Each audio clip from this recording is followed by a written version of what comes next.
میرے ابو نے 3 دن پہلے نفلی طواف کیا تھا، اب وہ ہمت نہیں ہے، بہرحال ان کا آخری طواف ودا ہو جائے گا۔ ایک دفعہ سلام عرض کر لیا، دوبارہ نہ گھوم کے سلام عرض کریں، بس چلو کم از کم دن میں ایک دفعہ۔ جو فوت ہو گئے ان کے لیے کر سکتے ہیں، مسجد عمرہ عائشہ سے عمرہ وہ ہم بالکل ہو سکتا ہے۔ اگر ہم 5 لیٹر سے زیادہ زمزم لے جائیں، جتنا مرضی ہے لے جاؤ۔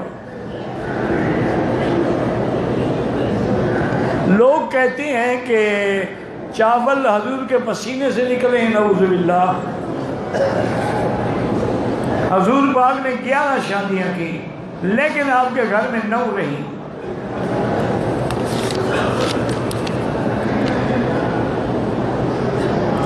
حج کے لیے دوسرے دن کے جب کنکریاں مارنے گیا، دیوار سے 3 کنکریاں مار دی، بعد میں کفارے میں دوسرے دن کی کنکری مارنے دیوار سے صبح ہوا۔ اگر دیوار سے پہلے ماری دم ہے، بس موٹی سی بات ہے، بعد میں ماری تو ٹھیک ہے۔ ایک ڈاکٹر کروڑ پتی ہے، وہ میڈیسن والوں سے پیسے مانگتا ہے حج کے لیے، بالکل حرام ہے۔ جب اتنا پیسہ ہے اس کو سوال کرنا حرام ہے۔ حضور نے فرمایا جو صحت مند ہے، تندرست ہے، پیسے والے ہیں، پھر بھی سوال خموشن خدوشن فی وجہ یوم القیامہ، قیامت کے دن اس کا چہرہ پھٹا ہوا ہوگا۔ توبہ کریں، اللہ نے کروڑ پتی بنایا پھر بھی پیسے مانگتے ہو۔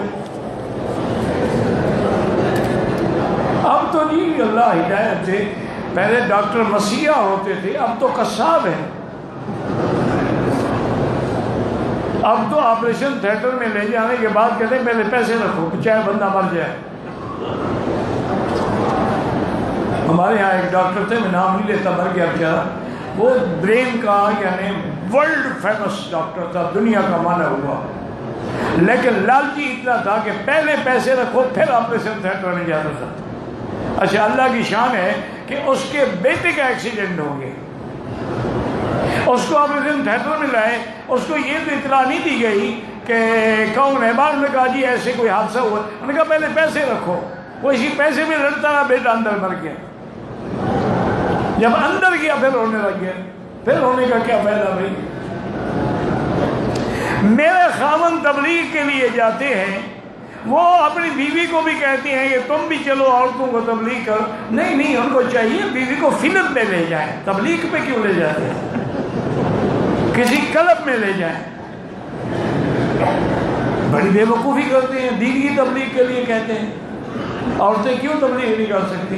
حضور کی بیویاں تبلیغ نہیں کرتی تھی، حدیث نہیں پڑھاتی تھی۔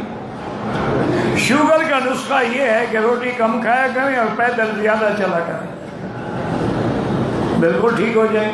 آپ روز 6 کلومیٹر پیدل چلیں، مجال ہے شوگر ہے۔